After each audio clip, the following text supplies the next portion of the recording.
Kita lanjutkan surat Al-Qalam mulai ayat 6. Mulai ayat 6 waktu pembahasan kemarin kita dari ayat 1 sampai 5. Kalau kita buka tema dari Al-Qalam yang 6 adalah larangan mentaati orang-orang yang mendustakan kebenaran.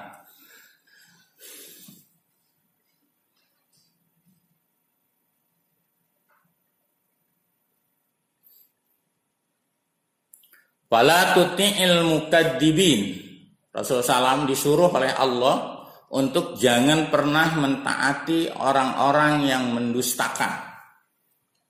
Ini para ahli tafsir berbeda-beda penafsirannya tentang al-mukadzibin. Ada yang menafsirkan al-mukadzibin adalah orang yang mendustakan baginda Rasulullah SAW. Ada yang mengatakan al-mukadzibin di sini adalah orang yang memang terbiasa berbohong. Jadi kata Allah, engkau Muhammad jangan pernah mentaati orang-orang yang berdusta. Ini mungkin bisa kita masukkan dua-duanya, baik itu mendustakan Rasulullah maupun mendustakan memang pekerjaannya sering berdusta. Ada lagi mengatakan jangan kau taat Muhammad kepada orang yang mendustakan ayat-ayat Allah. Ketika disampaikan kemudian mereka mendustakan, maka engkau Muhammad sebagai Rasul, kata Allah, jangan pernah mentaati mereka. Wadu lautudhinu payudhinun, kata Allah. Wadu, maka kemudian mereka mawaddah, pengen sekali. Lautudhinu, kalau engkau bersifat lunak. Nanti bersifat lunak nih, gambarannya adalah sogokan-sogokan orang Quraisy kepada Nabi Muhammad SAW. Nanti dalam sejarah bahasa Nabi Muhammad itu keren sekali. Ketika orang-orang Quraisy Mekah, tokoh-tokoh besarnya Abu Jahal, Abu Lahab mendatangi pamannya Rasulullah, yakni Abu Thalib, bilang, pesen mereka orang-orang Quraisy kepada Abu Thalib, bilang bahwa wahai Abu Thalib, tolong beritahu keponakanmu itu, dia melarang orang menyembah berhala. Apa yang dia inginkan di Mekah ini, kami akan siap memberikan fasilitas. Apakah Muhammad itu ingin istrinya banyak? Kami akan siapkan wanita-wanita cantik yang ada di Quraisy Mekah. Orang-orang Quraisy Mekah itu katanya wanitanya cantik-cantik, Pak. Mereka kulitnya agak putih tapi agak merah-merah, orang Quraisy asli. Lalu kemudian atau Muhammad itu ingin paling kaya di antara kami, di antara orang-orang Mekah ini. Nanti kami akan udunan. Kami akan kumpulkan kekayaan-kekayaan kami dan akan kami berikan kepada Muhammad. Atau dia ingin menjadi orang yang paling dihormati, kami akan tunjuk Muhammad. Kami akan angkat dia menjadi orang yang paling dimuliakan di orang-orang Quraisy. Tapi satu, jangan melarang kami menyembah berhala. Itu kata tokoh-tokoh Quraisy Mekah. Ini ucapan Nabi Muhammad nih, keren. Kalau saya senang sekali kan nih kalau baca sejarah begini. Kata Nabi Muhammad begini, bahasa Indonesianya aja lah, ntar kalau bahasa Arabnya juga suruh diterjemahin lagi. Jadi katanya begini, kalau mereka bisa menaruh matahari di tangan kananku, bulan di tangan kiriku, agar aku berhenti berdakwah, maka jangan pernah berharap aku berhenti berdakwah ini. Cuma ada dua kemungkinan. Satu, Islam, agama yang aku bawa, memenangkan pertarungan ini, atau aku mati dalam mengemban agama. Tuh, saya senang sekali tuh ucapan Rasul tuh, laki-laki sejati gitu. Jadi ditawarkan begitu sambil ngomong, kalau mereka mampu meletakkan matahari, jangan cuma kekayaan-kekayaan aja. Kalau mereka mampu meletakkan matahari, bulan di tanganku agar aku berhenti, aku tidak akan pernah berhenti. Kecuali aku mati atau Islam menang. Maka itu seperti begitu mereka kemudian sama Allah direkam dalam surat Al-Qalam, lautudhinu payudhinun. Kalau saja engkau Muhammad bersikap lunak, payudhinun, maka mereka pun akan bersikap lunak.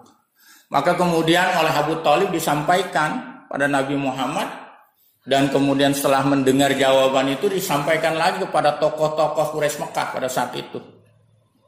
Maka kemudian tokoh-tokoh Quraisy, Abu Lahab, Abu Jahal, paman-pamannya dan saudara-saudara yang lain terdiam mendengar perkataan Nabi Muhammad SAW. Karena tidak ada ruang untuk mereka bisa dialog. Nanti setelah beberapa sekian, nanti perjuangan-perjuangan masih panjang, turunlah kemudian qul ya ayyuhal kafirun. Itu ayat Al-Qalam ayat 9. Mereka berharap sekali engkau Muhammad bersifat lunak, maka mereka pun bersifat lunak. Ini bersifat lunak itu artinya bahwa mereka ingin ini terjadi negosiasi dalam penyembahan kepada Tuhan. Bahkan nanti ada kisah lagi ketika turun qul ya ayyuhal kafirun, ada cerita, Muhammad bisa enggak kalau pagi ini aku menyembah Tuhanmu, sore engkau menyembah Tuhan kami? Bisa enggak begitu? Nabi Muhammad terdiam dan tidak pernah menjawab. Maka lahir kemudian lakum dinukum waliyadin. Sudahlah engkau kalian, agama kalian, dan aku, agama aku. Ayat 10. Wala tuti' kullahalafin mahin. Dan jangan kau Muhammad taat kepada kullahalafin, kepada orang yang sering bersumpah. Mahinin, lagi hina. Ini kalau dalam sejarah Qur'annya, ini menunjuk seseorang, orang Quraisy Mekah yang punya sifat seperti ini. Tetapi tentunya ini bukan hanya diwakili oleh orang tersebut, tetapi ini siapa saja. Nabi Muhammad dilarang taat kepada orang yang sering bersumpah dengan nama Tuhan. Orang Arab tuh biasa begitu, Bapak sekalian. Kalau dia ingin meyakini orang, biasanya dia bersumpah. Biasanya kalau bersumpah itu dengan nama ayahku dan ibuku, begitu mereka melakukan. Atau demi Allah, atau demi ayah dan ibuku, dan seterusnya. Kebiasaan orang-orang Mekah. Hamazin, orang yang banyak mencela. Jadi menjelaskan ini barangkali bukan hanya Nabi Muhammad dilarang untuk taat orang yang punya sifat ini, tetapi agama sangat menjauhi sifat-sifat seperti ini. Hamazin namanya pencela. Tidak boleh ngelihat apa, bawel mulutnya. Melihat ada orang begini dia komentarin. Melihat ada orang yang seperti itu dia komen. Itu bahasa Arab namanya hamaz. Kemudian masain, orang yang suka menyebar-nyebarkan. Kalau zaman sekarang senang men-share. Hati-hati tuh Pak. Itu namanya masya. Orang yang suka menyebarkan sesuatu yang belum dia tahu tentang kebenarannya.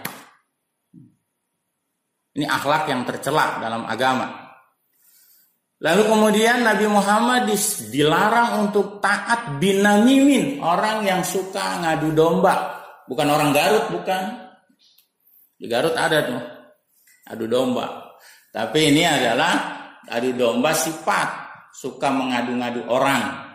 Di si A berbicara A, di si B bicara C, lalu kemudian A dan B jadi berantem.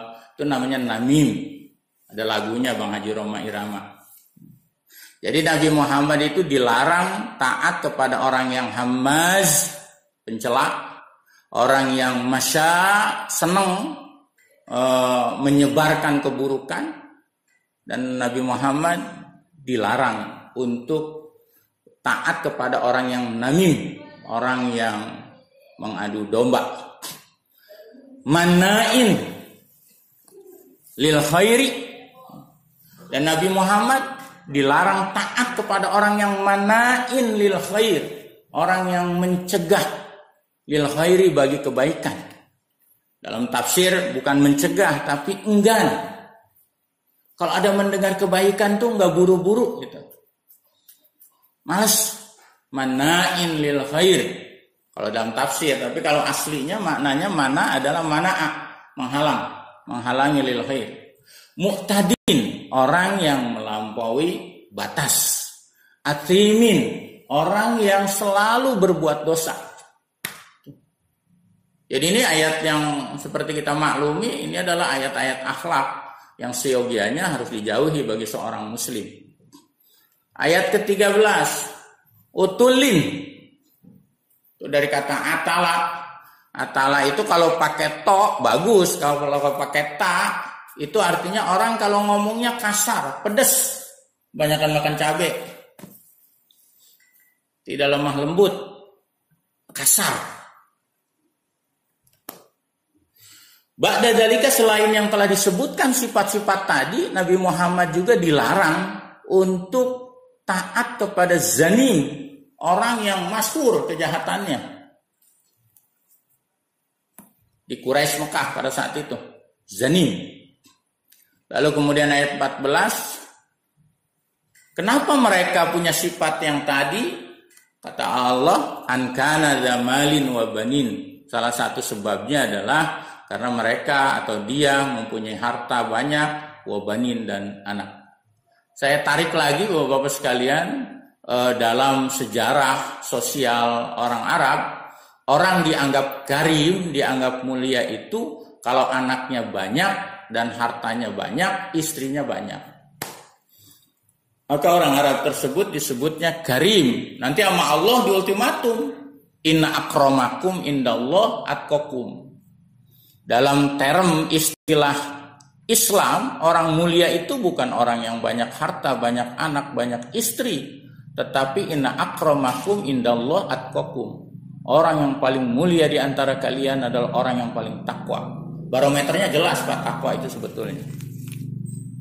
Jadi mereka punya sifat yang tadi itu, salah satu sebabnya adalah ankana damalin wa banin. Karena mereka mempunyai harta dan anak yang banyak.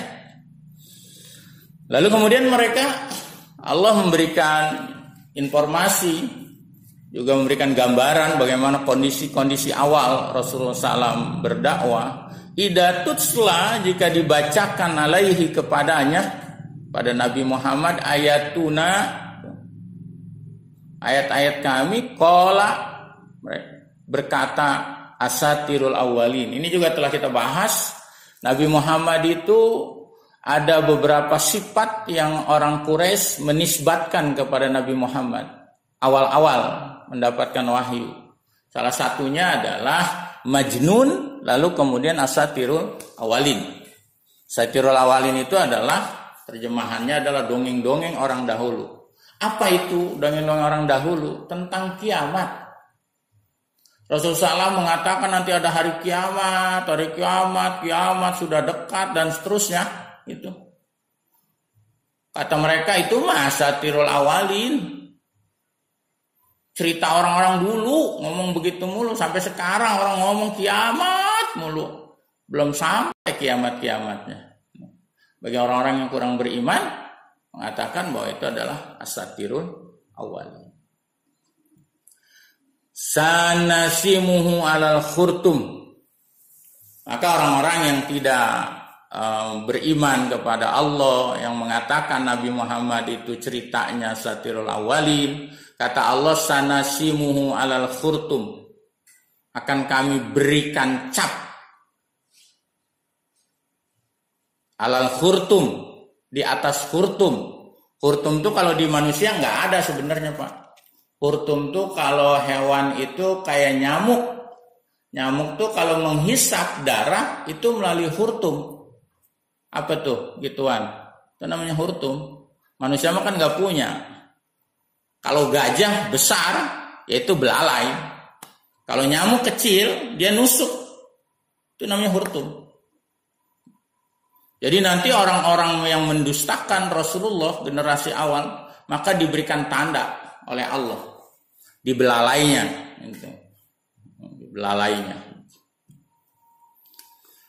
Ayat 17.